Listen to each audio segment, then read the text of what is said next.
السلام علیکم ورحمۃ اللہ وبرکاتہ۔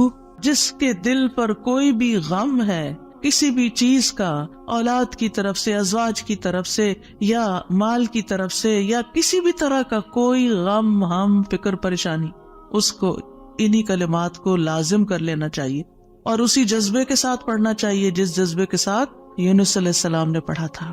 وَنَجَّيْنَاهُ مِنَ الْغَمِّ، اس وقت وہ غم میں گھرے ہوئے تھے تو اللہ نے ان کو نجات دے دی۔ وَكَذَلِكَ نُنْجِي الْمُؤْمِنِينَ، یہ صرف ان کے لیے نہیں تھا، ہم اسی طرح سارے مومنوں کو نجات دیتے ہیں۔ جو بھی یہ دعا پڑھے گا اس کو غم سے نجات مل جائے گی۔ تو گویا مومنوں کو اس بات کی ترغیب دی جا رہی ہے، اس بات کا سلیقہ سکھایا جا رہا ہے کہ غم اور دکھ اور تکلیف کے موقع پر انہیں کیا پڑھنا ہے، کیا کہنا ہے۔ اور جب انسان یہ دیکھتا ہے کہ سابقہ مومنین کو اس دعا کی وجہ سے تکلیف سے نجات ہوئی تو اس کا ایک یقین بڑھ جاتا ہے کہ اللہ تعالیٰ میری تکلیف بھی دور کر دے گا۔ اگر وہ رب یونس علیہ السلام کو مچھلی کے پیٹ سے نکال سکتا ہے تو میرا رب مجھے اس مشکل سے کیوں نہیں نکالے گا، کیوں نہیں نکال سکتا، وہ ضرور نکالے گا۔ تو اس سے خاص طور پر یہ بات پتہ چلتی ہے کہ تحلیل یعنی لا الہ الا اللہ اور تسبیح سبحان اللہ یا سبحانک، یہ ہر غم کو دور کرنے کے لیے مجرب نسخے ہیں۔ یہ دو چیزیں کرب اور مصیبت سے نجات دلاتی ہیں۔ تو جو شخص بھی اللہ کی کتاب پر ایمان رکھتا ہے، قرآن مجید کو اللہ کا کلام سمجھتا ہے، اللہ کے وعدے پر بھروسہ کرتا ہے، اللہ کی اس بات کو سچا سمجھتا ہے، تو پھر وہ اسی طریقے پر اس دعا کے ساتھ اپنے رب کو پکارے تو اللہ تعالیٰ اس کی دعا قبول کرے گا اور اس کو غم سے نجات دے گا۔ اس دعا کی فضیلت کے بارے میں احادیث بھی آتی ہیں۔ نبی صلی اللہ علیہ وسلم نے فرمایا، ذُو-النون کی دعا جب وہ مچھلی کے پیٹ میں تھے، یعنی لا الہ الا انت سبحانک انی کنت من الظالمین، جب بھی کوئی مسلمان کسی معاملے میں ان الفاظ کے ساتھ اپنے رب سے دعا کرے، وہ دعا اس کے لیے ضرور قبول ہوگی۔ اللہ سبحانہ وتعالیٰ کے بعد نبی صلی اللہ علیہ وسلم نے بھی اس بات کو کنفرم کیا ہے کہ یہ دعا مسائل کا حل ہے۔ بہت لمبے چوڑے وظیفے پڑھنے کی بھی ضرورت نہیں، لیکن پڑھے تو کوالٹی کے ساتھ، درد کے ساتھ، تڑپ کے ساتھ، تکرار کے ساتھ، اصرار کے ساتھ، افتقار کے ساتھ، اپنی محتاجی ظاہر کرتے ہوئے، اپنی غلطی کا اعتراف کرتے ہوئے۔ اسی طرح سلسلہ صحیحہ کی حدیث ہے، رسول اللہ صلی اللہ علیہ وسلم نے فرمایا، کیا میں تمہیں ایسی چیز نہ بتا دوں کہ جب تم میں سے کسی آدمی کو رنج و الم اور دنیا کی آزمائشوں میں سے کوئی آزمائش آئے تو وہ اس دعا کو پڑھے تو اس کی تکلیف دور ہو جائے گی۔ تو آپ سے کہا گیا کیوں نہیں؟ آپ نے فرمایا وہ مچھلی والے کی دعا ہے، لا الہ الا انت سبحانک انی کنت من الظالمین، کہ جس کو بھی آزمائش آئے وہ یہ دعا پڑھ لے تو اس کی دعا قبول ہو جائے گی، آزمائش ختم ہو جائے گی۔ ایک روایت میں آتا ہے، سعد کہتے ہیں، ایک مرتبہ مسجد نبوی میں میرا گزر عثمان بن عفان رضی اللہ عنہ کے پاس سے ہوا۔ میں نے انہیں سلام کیا، انہوں نے نگاہیں بھر کے مجھے دیکھا لیکن جواب نہیں دیا۔ میں عمر بن خطاب رضی اللہ عنہ کے پاس آیا، ان سے 2 دفعہ سوال کیا کہ کیا اسلام میں کوئی نئی چیز پیدا ہو گئی ہے؟ انہوں نے کہا نہیں، کیوں، کیا ہوا؟ میں نے کہا میں ابھی مسجد میں عثمان رضی اللہ عنہ کے پاس سے گزرا تھا، میں نے انہیں سلام کیا، انہوں نے نگاہیں بھر کے مجھے دیکھا لیکن جواب نہیں دیا۔ عمر رضی اللہ عنہ نے پیغام بھیج کر حضرت عثمان کو بلا لیا اور فرمایا کہ اپنے بھائی کے سلام کا جواب دینے میں آپ کو کیا رکاوٹ پیش آئی، کس چیز نے آپ کو روکا؟ عثمان رضی اللہ عنہ نے کہا کہ میں نے تو ایسا نہیں کیا۔ سعد کہتے ہیں میں نے کہا بالکل ایسا ہی کیا ہے۔ کہتے ہیں حتیٰ کہ عثمان رضی اللہ عنہ نے قسم کھا لی تو میں نے بھی قسم کھا لی۔ پھر عثمان رضی اللہ عنہ کو کچھ یاد آ گیا تو انہوں نے کہا بلا واستغفر اللہ واتوب الیہ، ہاں ایسا ہوا ہے، میں اللہ سے معافی مانگتا ہوں اور توبہ کرتا ہوں۔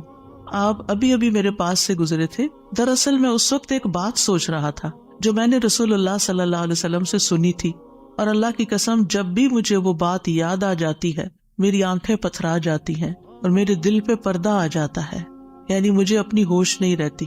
کہتے ہیں سعد نے کہا میں آپ کو اس کے بارے میں بتاتا ہوں۔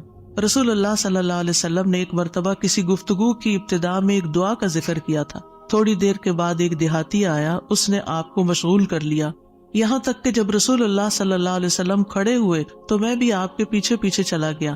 جب مجھے اندیشہ ہوا کہ جب تک میں آپ کے قریب پہنچوں گا آپ اپنے گھر پہنچ چکے ہوں گے تو میں نے اپنا پاؤں زمین پر مارا تو رسول اللہ صلی اللہ علیہ وسلم نے میری طرف توجہ کی. پوچھا یہ کون ہے؟ ابو اسحاق ہے. کہتے ہیں میں نے عرض کیا جی یا رسول اللہ صلی اللہ علیہ وسلم. آپ نے فرمایا کیا بات ہے؟ کہتے ہیں میں نے عرض کیا کہ آپ نے ہمارے سامنے ابتدا میں ایک دعا کا تذکرہ کیا تھا اور پھر ایک دیہاتی نے آپ کو مشغول کر لیا اور آپ نے وہ بتائی نہیں دعا.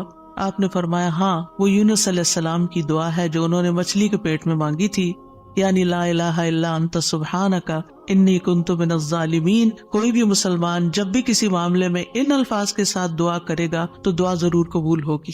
اب آپ دیکھیے کہ یہ صحابہ ہیں, یعنی کہنے کو تو یہ حدیث کا آخری حصہ میں سنا کے آگے چلتی, لیکن مجھے یہ بات اس لحاظ سے اچھی لگتی ہے کہ اس میں ہمارے سیکھنے کی کچھ اور باتیں بھی ہیں. وہ یہ کہ اتنے جلیل القدر صحابی جو رسول اللہ صلی اللہ علیہ وسلم کے انتہائی قریب تھے, یعنی ان سے پائس امت میں کون ہو سکتا ہے؟ حضرت عمر ہو, حضرت عثمان ہو, حضرت علی ہو, حضرت ابوبکر رضی اللہ عنہ ہو, لیکن انسان تھے اور ان پر بھی ایسی غیر معمولی کیفیات آتی تھی کہ وہ اپنی سوچوں میں یا اپنے حالت میں ایسے مشغول ہوتے تھے کہ ان کو سامنے کی چیز نظر نہیں آتی تھی. بعض اوقات ایسا کوئی غم ہوتا ہے, کوئی بات ہوتی ہے, ہو سکتا ہے نبی صلی اللہ علیہ وسلم نے آپ کی آخری وقت کے بارے میں فتنوں کی کوئی پیشن گوئی کی ہو, کیونکہ یہاں بات کا نہیں پتہ چلتا کہ کون سی بات ان کو ہر چیز بلا دیتی تھی.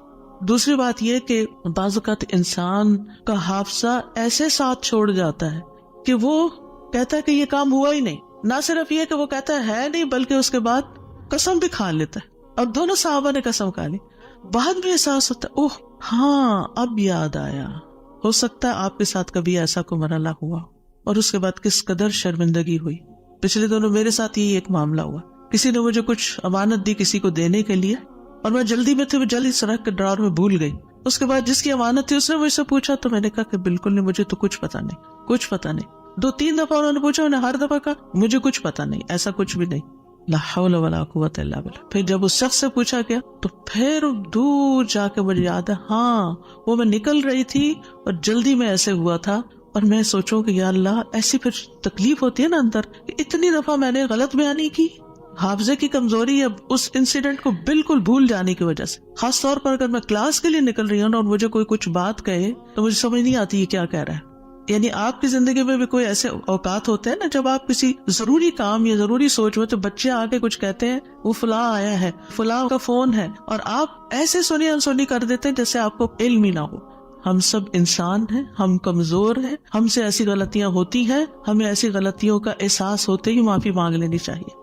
اور یہ جو ہم استغفار کرتے تو وہ کہتے ہیں کون سا گناہ کہ کوئی گناہ تو ہے نہیں, کس بات کا استغفار, بے شمار گناہ ہیں ہمارے. اور ہم نے اپنا اعمال نامہ کوئی نہیں دیکھا اب تک کہ جس سے ہمیں یہ پتا چلے کہ وہ مٹ چکے ہیں کہ نہیں مٹ چکے, اور ہمیں اسٹل ابھی اور بھی معافی مانگنے کی ضرورت ہے. تو جب تک ہماری جان میں جان ہے ہم سے کچھ نہ کچھ غلطیاں کمیاں کوتاہیاں ہوتی رہیں گی, جانے انجانے. خلق الانسان ضعیفا, ہم کمزور پیدا کیے گئے, چاہے ہم نیکی کے, علم کے, اخلاق کے کسی بھی مرتبے پر ہوں, ہم کمزور ہیں, ہم میں کوئی بڑائی نہیں ہے اور ہم سب غلطیاں کرتے ہیں.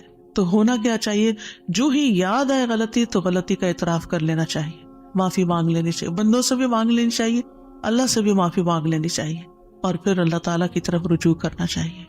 اللہ سبحانہ تعالیٰ معاف کر دینے والا ہے اور وہی ایک اکیلا ہے جو مشکلات سے نکال سکتا ہے. یہ پکا یقین ہونا چاہیے, اور جتنا زیادہ یہ یقین ہوگا نا اتنا ہی زیادہ ہم اللہ کی طرف رجوع کریں گے, اتنا ہی زیادہ محبت کے ساتھ پھر اللہ ہی کو پکاریں گے کہ دروازہ یہی ہے جس کو کٹکھٹانا ہے, ہمیں ادھر سے ہی مسئلہ حل ہونا ہے اور کوئی رستہ نہیں ہے.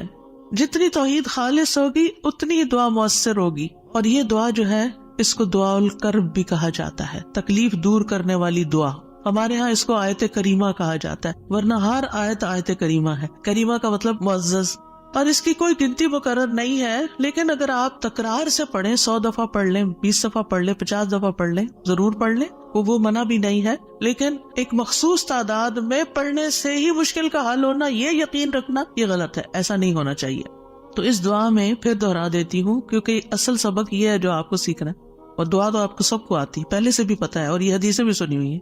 جس چیز کو پلے باندھنا, جس چیز کو پکڑ کے رکھنا ہے, وہ کیا چیز ہے کہ جس سے یہ دعا اتنی افیکٹو ہے.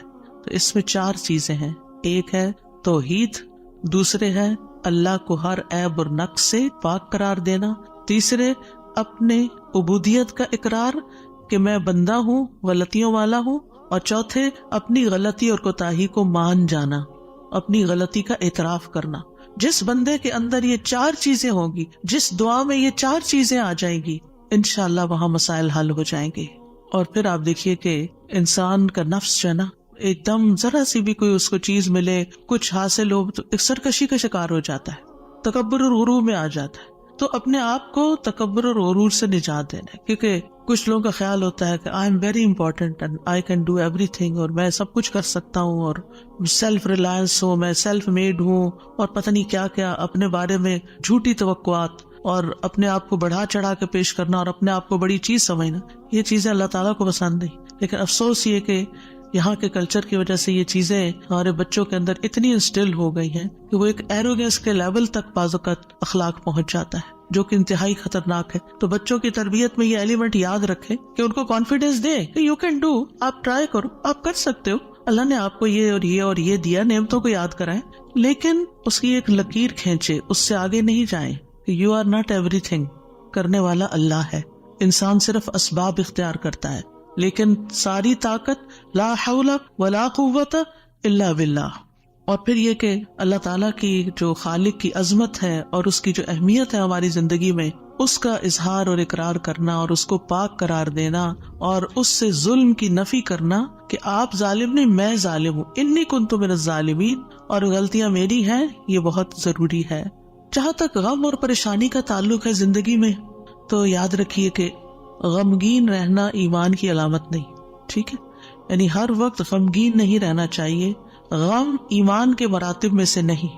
ابن قیم رحمہ اللہ کہتے ہیں، جان لیں غم راستے کی رکاوٹوں میں سے ہے. یعنی اللہ کی طرف جانے والا جو راستہ ہے، سالک کہتے ہیں نا جانے والے کو، آپ نے سنا ہوگا لفظ سالک. تو اللہ کی طرف جانے والا جو راستہ ہے، غم اس راستے کی رکاوٹ ہے.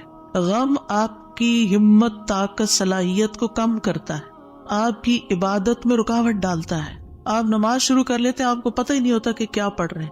آپ دعا مانگنے لگتے ہیں، آپ کا دل اڑا ہوا ہوتا ہے، آپ کو سمجھ نہیں آتی آپ کیا بول رہے ہیں. تو غم سے ہمیشہ پناہ مانگے کہ ہم پر غم نہ آئے.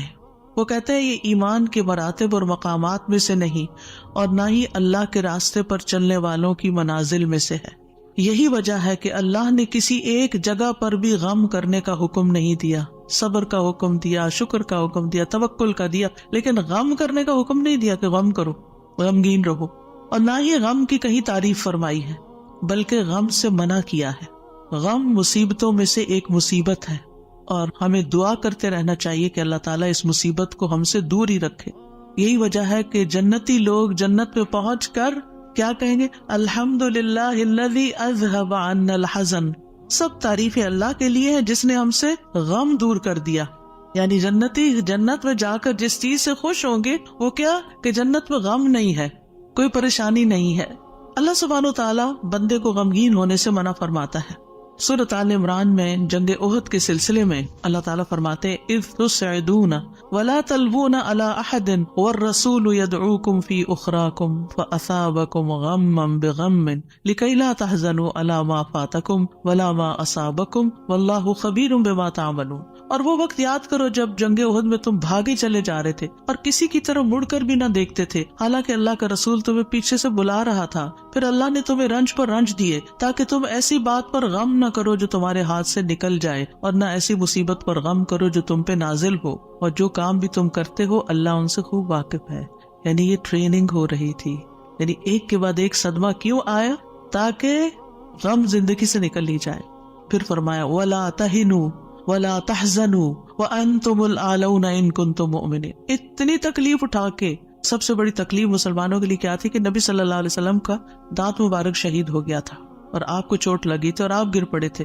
تو یہ بہت بڑا صدمہ تھا. 70 لوگ شہید ہو چکے تھے، گھر گھر میں آفت آ گئی تھی. لیکن اتنے بڑے صدمے کے بعد بھی اللہ تعالیٰ کا حکم کیا ہے؟ وَلَا تَهِنُوا وَلَا تَحْزَنُوا. غمگین مت رہو، غم نہیں کرو. غم کا موقع ہے، غم کی بات ہے، لیکن فرمان نہیں غم نہیں کرنا، کیونکہ غم انسان کو کھوکھلا کر جاتا ہے، غم انسان کو کمزور کر جاتا ہے. تمہیں تو آئندہ ابھی اور مقابلے کرنے ہیں، اور اگر تم غم منانے بیٹھ گئے تو ہمت، جرت سب کچھ چلا جائے گا. بزدل ہو جاؤ گے. غم ایک مصیبت نہیں، غم مصیبتوں کی لائن لے کے آتا ہے، ایک کے بعد ایک مصیبت اس کے ساتھ چلی آتی ہے، اس لیے غمگین نہیں ہونا. موسیٰ علیہ السلام کی والدہ نے جب موسیٰ علیہ السلام کو چھوڑنا تھا دریا میں تو اللہ تعالیٰ نے ان کی طرف الہام کیا کہ بچے کو دودھ پلاتی رہو ابھی، پھر جب تجھے اس کے قتل کا خوف ہو تو اسے دریا میں ڈال دینا. اور کیا کرنا؟ وَلَا تَخَافِي وَلَا تَحْزَنِي، نہ خوف کرنا نہ غم کرنا. اللہ اکبر. کوئی بھی ماں جس کا بچہ چھوٹا ہو وہ تو کسی دوسرے کے ہاتھ میں بھی بچے کو دیتے ہوئے خوف اور غم کا شکار ہوتی ہے. خوف کیا ہوتا ہے؟ پتہ نہیں گرا ہی نہ دے بچے کو، اور غم کیا ہوتا ہے کہ جدائی ہو گئی ہے بچے سے، پتہ نہیں یہ کیا سکھا دیں اس کو، پتہ نہیں یہ کیسے پیش آئے اس سے. تو ماں اگر اپنا بچہ کسی اور کو دیتی ہے تو غمگین ہوتی، کہاں یہ کہ باسکٹ میں ڈال کے دریا میں ڈال دو، اور ساتھ اللہ کا حکم خوف اور غم کرنا ہی نہیں. اب بتائیں کیا کرے، کیسے دل کو تھامے. یہی اصول سیکھ لیں زندگی کے لیے. جہاں کہیں غم پاس آئے، کہیں رونا آئے، کہیں دکھی ہو، اللہ تعالیٰ کا یہ فرمان یاد کر لیں. اور ہے بھی عورت کے لیے، وَلَا تَخَافِي وَلَا تَحْزَنِي، اپنے آپ کو خود یاد کرائیں. وَلَا تَخَافِي وَلَا تَحْزَنِي کہتی رہیں، وَلَا تَخَافِي وَلَا تَحْزَنِي، نہ خوف کرو نہ غم کرو، اللہ ہے نا، اللہ مشکل آسان کر دے گا. جس چیز پر بھی تکلیف غم ہوتا ہے اللہ تعالیٰ دن بدلیں گے، یہ سارے حالات بدل جائیں گے. آپ اگر اپنے ماضی کو دیکھیں، کتنے ہی واقعات ایسے ہوئے جن پہ آپ بے حد غمگین ہوئے، پھر ابھی کیوں نہیں ہو رہے؟ تو گزر گیا نا. تو اگر اس وقت بھی تھوڑا کنٹرول کر لیتے تو اچھا ہی تھا. کیونکہ یہ جو سٹریس ہوتا ہے نا، اور یہ غم اور خوف کا مجموعہ سٹریس پھر بن جاتا ہے. اور یہ جو سٹریس ہوتا ہے نا، یہ انسان کو بیمار کر دیتا ہے، فزیکلی بھی کمزور کرتا ہے، اور ایمانی اعتبار سے بھی کمزور کرتا ہے، روحانی اعتبار سے کمزور کرتا ہے. انسان کا دل کمزور ہو جاتا ہے، چھوٹی سی بات سنتا ہے تو اس کے حواس باختہ ہو جاتے ہیں، کسی بھی چیز کا مقابلہ نہیں کر پاتا. تو اللہ سبحانہ و تعالیٰ نے ان کو کہا غم نہ کرو، بے شک ہم اسے تیرے پاس واپس لانے والے ہیں، واپس تمہارے ہی پاس آئے گا. اور آپ اپنا بچہ کسی کو بھی دیتے ہیں تو واپس آپ ہی کے پاس آتا ہے، اور اسے رسولوں میں سے بنانے والے، اللہ یہ کہ اللہ اپنے پاس بلا لے، پھر تو ہم سے زیادہ اللہ کا ہے نا. انا للہ و انا الیہ راجعون. نبی صلی اللہ علیہ وسلم نے غار ثور میں کیا کیا تھا؟ اذ ہما فی الغار اذ یقول لصاحبہ لا تحزن، غم نہیں کرنا، ان اللہ معنا. یعنی کس طرح بے یار و مددگار انسان ایک ایسی جگہ پر ہو جہاں ساری قوم دشمن بنی ہوئی ہو اور پھر بھی غم نہ کرے، سارے ساتھ چھوڑ دے، الٹا مخالفت کرے، جان کے دشمن بن، پھر بھی غم نہیں کرو، غم نہیں کرو. اور حضرت ابوبکر تو نبی صلی اللہ علیہ وسلم کے لیے غمگین ہو رہے تھے نا. ابن قیم کہتے ہیں 4 چیزیں جسم کو برباد کر دیتی ہیں: پریشانی، غم، بھوک اور بیداری.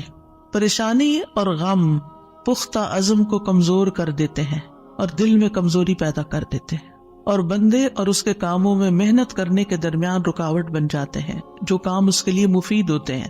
یعنی آپ پروڈکٹیو نہیں رہتے، اور یہ سفر کا راستہ کاٹ دیتے ہیں.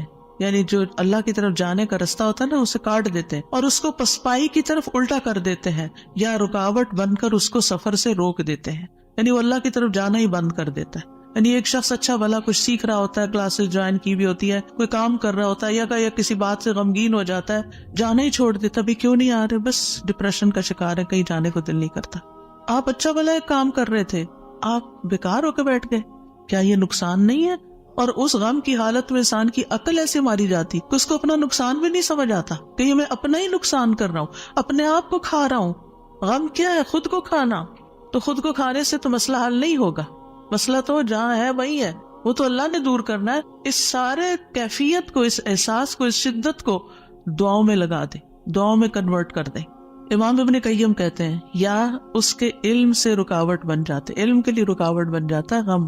تو یہ چیزیں سفر پر جانے والے کی پشت پہ بہت بھاری بوجھ ہیں. پریشانی، غم، بھوک اور بیداری. یعنی جو صحیح نیند نہیں لیتا رات کی، جو صحیح فوڈ نہیں لیتا، یعنی اپنی ضرورت کی غذا نہیں لیتا، اور جو غم اور پریشانی کا شکار رہتا ہے، وہ شخص کسی کام کا نہیں رہتا، بیکار، نکما. اور آپ دیکھیں جب انسان بیکار ہوتا ہے نا، جو کوئی کام کا نہیں ہوتا، کسی کی خدمت اور مدد میں نہیں ہوتا، وہ تنہا ہو جاتا ہے، اس کی کوئی قدر و قیمت نہیں رہتی، کوئی اس کو لک فارورڈ نہیں کرتا، کوئی اس سے محبت نہیں کرتا. بیکار انسان اپنی قدر گنوا دیتا ہے. وہ کہتے ہیں پنجابی کا محاورہ ہے، چم نہیں کم پیارا. چم کا مطلب ہوتا ہے چمڑا، اسکن. یعنی اگر آپ کی اسکن بڑی گلو کر رہی ہے تو وہ کسی کو اچھی نہیں لگے گی، آپ جتنا چاہیں میک اپ لگا کے خوبصورت بن کے آ جائیں، لیکن اگر آپ کام کے بندے ہیں نا، کسی کے آپ کام کرتے ہیں، آپ پروڈکٹیو ہیں، آپ کسی کے مددگار ہیں، تو ہر کوئی آپ سے پیار کرے گا. یہ ایک اصول، ایک فطرت کی بات ہے. چاہے اپنے بچے ہی کیوں نہ ہو، اگر وہ بیکار رہنے کے عادی ہو گئے ہیں تو آپ دن رات ان پہ غصہ کرتے ہیں کہ تم سست ہو، تم بیکار ہو، تم کسی کام کے نہیں ہو. اور اس کو بیکار کس چیز نے کیا؟ فکر، پریشانی، غم، دکھ، تکلیف، ان چیزوں نے. تو ان کا علاج کرنا ہوگا. ابراہیم بن ادہم کہتے ہیں غم دو طرح کے ہوتے ہیں، ایک غم تمہارے حق میں ہے اور ایک غم تمہارے خلاف ہے. پس وہ غم جو تمہارے حق میں ہے وہ آخرت کے بارے میں غم کرنا ہے. سارے غموں کو ایک میں ڈھال لے، اور وہ ہے آخرت کا غم کہ وہاں میرا کیا ہوگا، کیا میں جنت میں جا سکوں گی یا نہیں. وہ کہتے ہیں کہ ایک غم تمہارے حق میں ہے، وہ آخرت کے بارے میں غم کرنا اور اس کی خیر و برکات کے بارے میں غم کرنا ہے. اور وہ غم جو تمہارے خلاف ہے وہ دنیا اور اس کی زینت کے بارے میں غم کرنا ہے. دنیا کے فائدوں کے بارے میں غم کرنا کہ کوئی چیز چلی گئی. اور دنیا کی زینت کیا ہے؟ مثلاً اپنی جوانی، اپنا حسن، یہ ساری چیزیں کیا ہے وقت کے ساتھ ساتھ ڈھل جاتی ہیں. پھر کچھ لوگ اس پر غم لگا بیٹھتے ہیں کہ ہم پہلے سے خوبصورت نہیں رہے، پہلے سے اسمارٹ نہیں رہے، پہلے سے ایکٹیو نہیں رہے. اور کچھ لوگ تو ہر وقت رونا ہی روتے رہتے ہیں، اب میرا حافظہ کمزور ہو گیا ہے، اب میں سوچ نہیں سکتی. ایک خاتون کو میں جانتی ہوں کہ پچھلے 20 سال سے یہی بات ہر وقت کرتی ہے جب ملتی ہے. اتنی بیزاری ہوتی ہے ایسی باتیں سن کے، کیونکہ جب آپ ایسی باتیں کرتے رہتے ہیں نا تو اس سے آپ دوسروں کو بیزار کرتے ہیں اور اپنی قدر کھوتے ہیں کہ اچھا اب یہ بندہ بیکار ہو گیا ہے، اب یہ کام کا نہیں رہا، چھوڑو اس کو. ہم کیا چاہتے ہیں؟ ہمدردی لینا دوسرے سے. یہ کہہ کے کہ میں کمزور ہوں، بیمار ہوں، ہم سمجھتے دوسرے ہمدردی کریں. ایک دن کریں گے، 2 دن کریں گے، پھر کیا ہوگا؟ ہر وقت تھوڑی کریں گے. ہر وقت ہائے ہائے کرتے رہنے سے آپ دوسروں کو بیزار کرتے ہیں. المؤمن القوی خیر و احب الی اللہ من المؤمن الضعیف. قوی مومن، طاقتور مومن بہتر ہے، اچھا ہے، خیر ہے، اور اللہ کو زیادہ پیارا ہے کمزور مومن سے. اب آپ اللہ کے پیارے بننا چاہتے ہیں یا نہیں؟ بننا چاہتے ہیں تو بہادر ہو جائیں، ہوشیار ہو جائیں، غموں کا رونا اتار پھینکیں. پھر آپ دیکھیے ابن قیم کہتے ہیں جب انسان صبح کرے اور شام کرے اور اس کی صرف ایک ہی فکر ہو اور وہ ہے اللہ سبحانہ وتعالیٰ کے ساتھ رابطہ جوڑنا، تو ایسے انسان کی تمام ضرورتوں کو اللہ اپنے ذمے لے لیتا ہے. ساری ضرورتیں، یعنی آپ اللہ تعالیٰ کے ساتھ کنیکٹ رہیں اور لوگوں کو بھی اللہ سے کنیکٹ کریں. آپ کے کام اللہ کے ذمہ، اور اللہ تعالیٰ اس سے ہر پریشان کرنے والے کام کا ضامن ہو جاتا ہے. سبحان اللہ، کتنی بڑی بات ہے. اور اس کے دل کو اپنی محبت کے لیے، اس کے زبان کو اپنے ذکر کے لیے اور اس کے اعضاء کو اپنی اطاعت کے لیے فارغ کر دیتا ہے. لیکن اگر وہ صبح و شام اس حال میں کرے کہ دنیا ہی اس کی پریشانی ہو، کہ دنیا ہی اس کی پریشانی، دنیا کی کوئی چیز اس کی پریشانی بنی ہوئی ہے، کوئی انسان ہے، کوئی کام ہے، کوئی چیز ہے، تو اللہ اس پر دنیا کے غم، پریشانیاں اور تکلیفیں لاد دیتا ہے. ایک پریشانی ہے نا، ایک اور آ جائے گی، ایک اور آ جائے گی، اور آ جائے گی، کٹھی ہو جائیں گی. اس کو اس کے نفس کے حوالے کر دیتا ہے. تو اللہ اس کے دل کو اپنی محبت سے ہٹا کر مخلوق کی محبت میں مشغول کر دیتا ہے. یہ بھی ایک سزا ہوتی ہے کہ انسان انسانوں کی محبت کا قیدی ہو جاتا ہے. ان کی خوشی سے انسان خوش، ان کے غم سے انسان غمگین. اس کی اپنی کوئی زندگی نہیں، اس کے اپنے پاس خوش ہونے کے لیے کوئی چیز ہی نہیں، اور اس کی زبان کو اپنے ذکر سے ہٹا کر لوگوں کے ذکر کے ساتھ مشغول کر دیتا ہے. پھر وہ لوگوں کی باتیں کرتا رہتا ہے. وہی کتنی بیزاری ہوتی ہے نا جب لوگ لوگوں کی کوئی خراب باتیں آپ سے کریں، کسی کے عیب کھولیں آپ کے سامنے، کسی کی غیبت کریں، کسی کے الزام تراشی کریں، یا اپنی لڑائی جھگڑوں کو اس طرح ذکر کریں. یہ کوئی خوشگوار گفتگو تو نہیں ہوتی. تو یہ بھی سزا کی قسم ہوتی کہ ہر وقت انسان اس قسم کی باتیں کرتا رہے اور اس کے اعضاء کو اپنی اطاعت سے ہٹا کر لوگوں کے کاموں میں مشغول کر دیتا ہے. انبیاء کا خاص وصف یہ تھا کہ وہ آخرت کو ہر وقت یاد رکھتے تھے اور ہر معاملے کو اسی کو پیش نظر رکھ کے نبھاتے تھے. ان کے بارے میں آتا ہے انا اخلصناہم بخالصۃ ذکر الدار، بے شک ہم نے انہیں ایک خاص صفت کے ساتھ چن لیا جو اصل گھر کی یاد ہے. یعنی وہ آخرت کو یاد کرتے رہتے ہیں، ان کا غم آخرت کے بارے میں ہے. سورۃ الانبیاء میں ہی آتا ہے انہم کانوا یسارعون فی الخیرات ویدعوننا رغبا ورہبا وکانوا لنا خاشعین.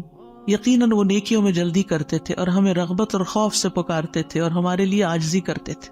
سفیان ثوری کہتے ہیں وکانوا لنا خاشعین کے بارے میں کہ غم ان کے دلوں میں پھیل کر ان کو پگھلانے والا ہوتا ہے، یعنی اللہ کے حضور جھکانے کے لیے.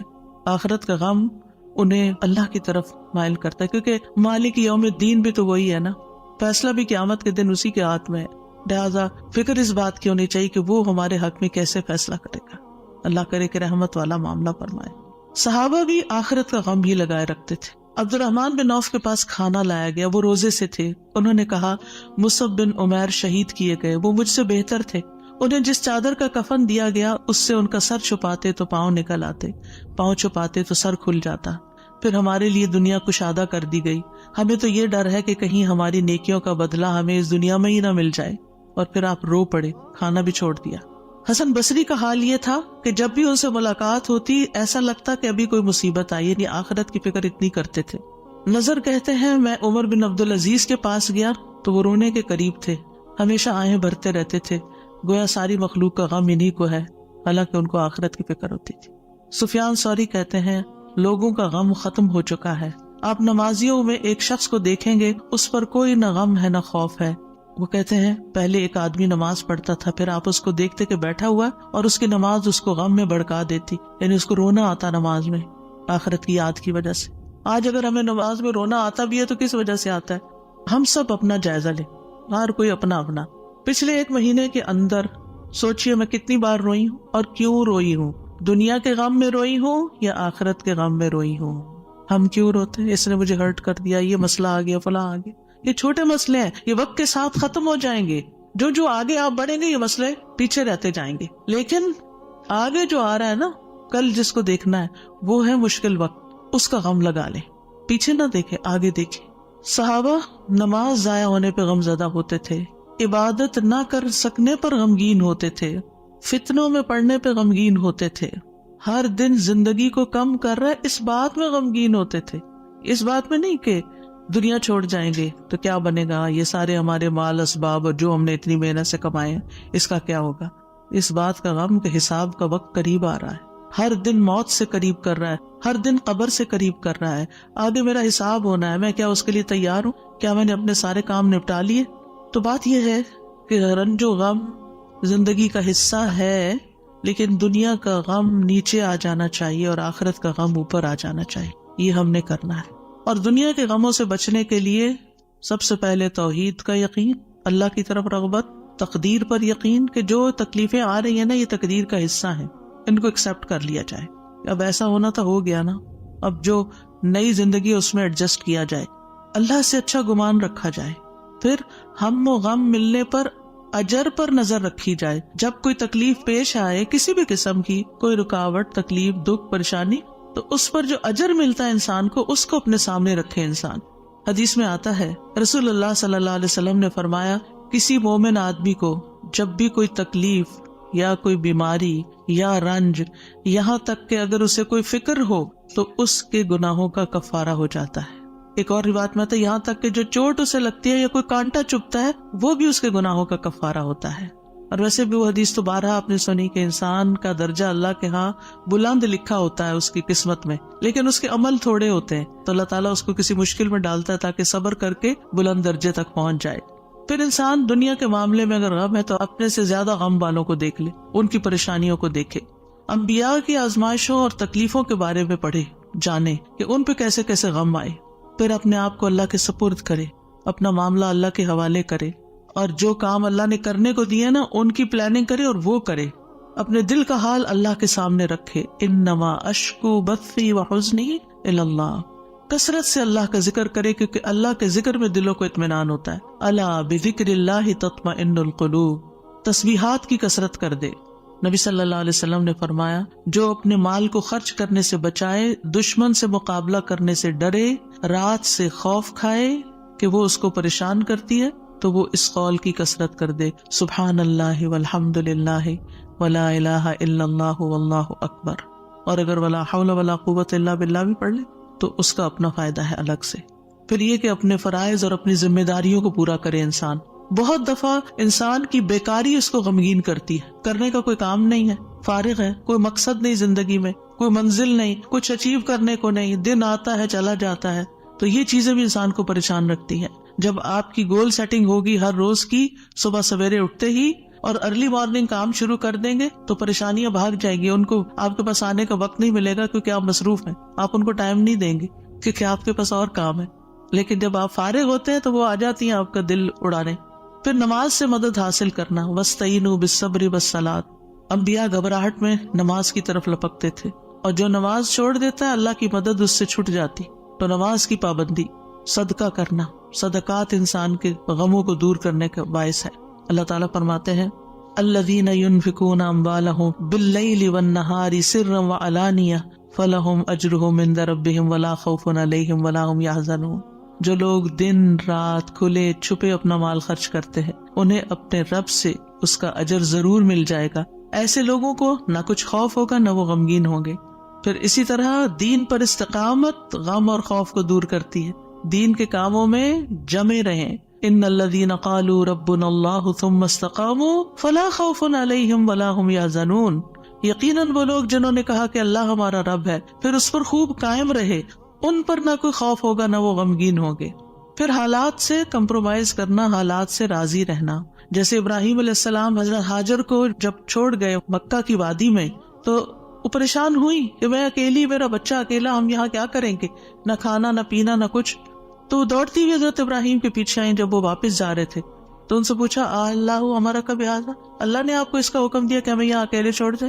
تو ابراہیم علیہ السلام نے اس بات میں سر ہلایا، کہنے لگی پھر اللہ تعالیٰ ہمیں تنہا نہیں چھوڑے. اگر اللہ کا حکم ہے نا تو ٹیک کیئر کر لے گا.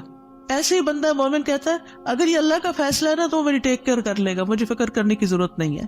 زبان سے رب کی رضا کے کلمات ہمیشہ ادا کرے. کاش اور افسوس ہو گیا اس کے الفاظ نہیں استعمال کرے. یہ کہیں جو اللہ کی مرضی، جو تقدیر میں لکھا تھا وہ ہوا. اچھے کاموں میں مصروف ہوں، خدمت خلق میں مصروف ہوں.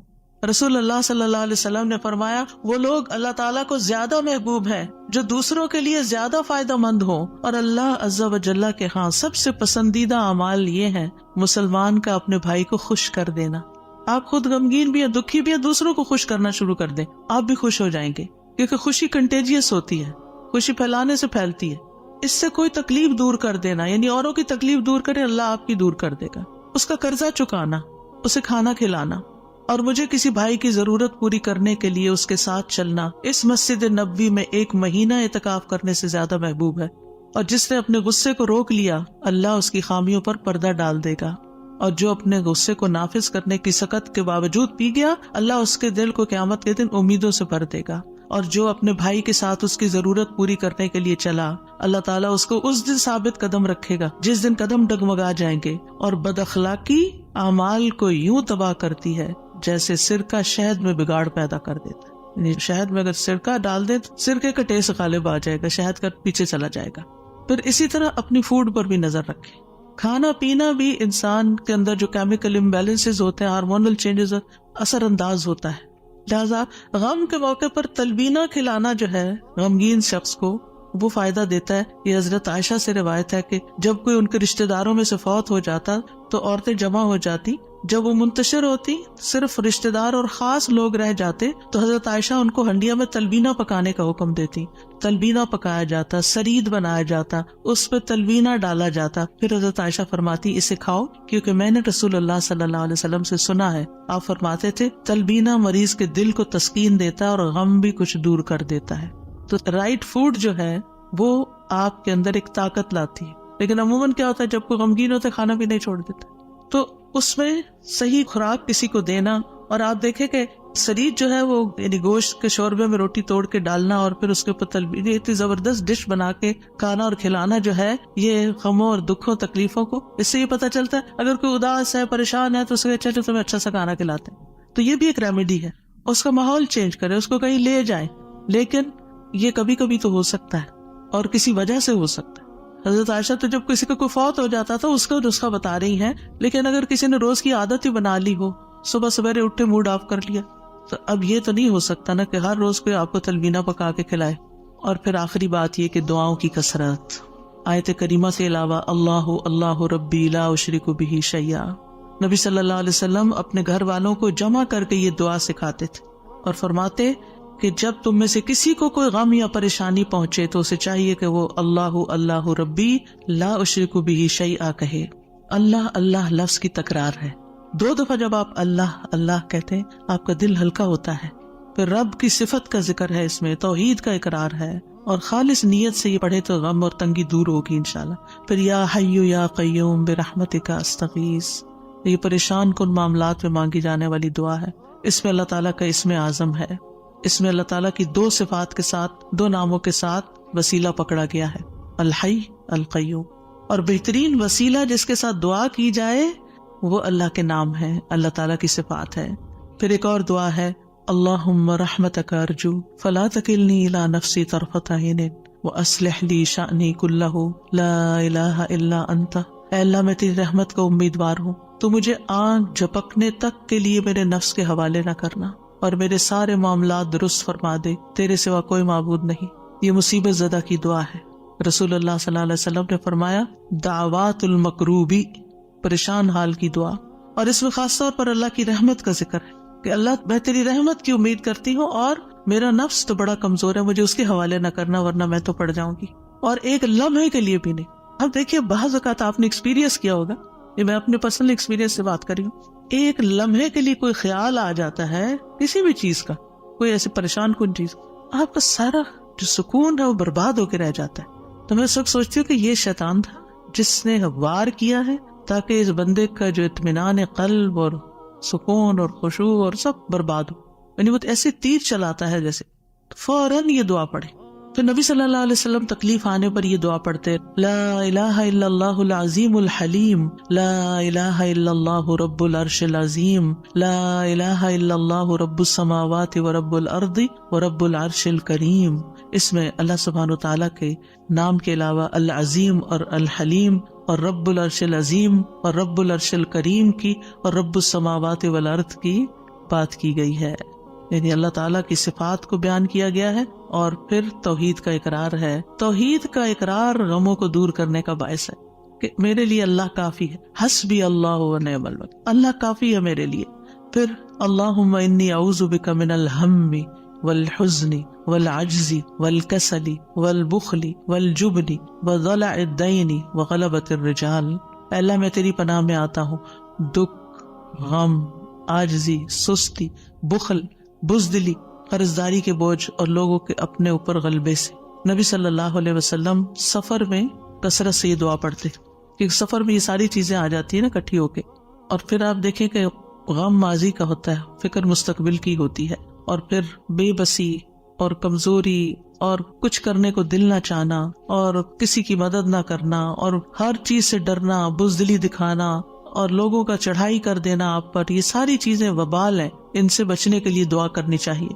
اور پھر اگر مستقل طور پر دل پریشان رہتا ہے تو اللہم انی عبدک وابن عبدک وابن امتک ناصیتی بیدک ماض فی حکمک عدل فی قضاؤک اسألک بکل اسم هو لک سمیت به نفسک او انزلته فی کتابک او علمته احدا من خلقک او استأثرت به فی علم الغیب عندک ان تجعل القرآن ربیع قلبی ونور بصری وجلاء حزنی وذہاب ہمی وغمی. اس کے لیے وعدہ ہے کہ جو یہ پڑھے گا اللہ سبحانہ وتعالیٰ اس کے غم کو خوشی میں بدل دے گا. دعائیں یاد نہیں رہتی تو دیکھ کے بھی پڑھ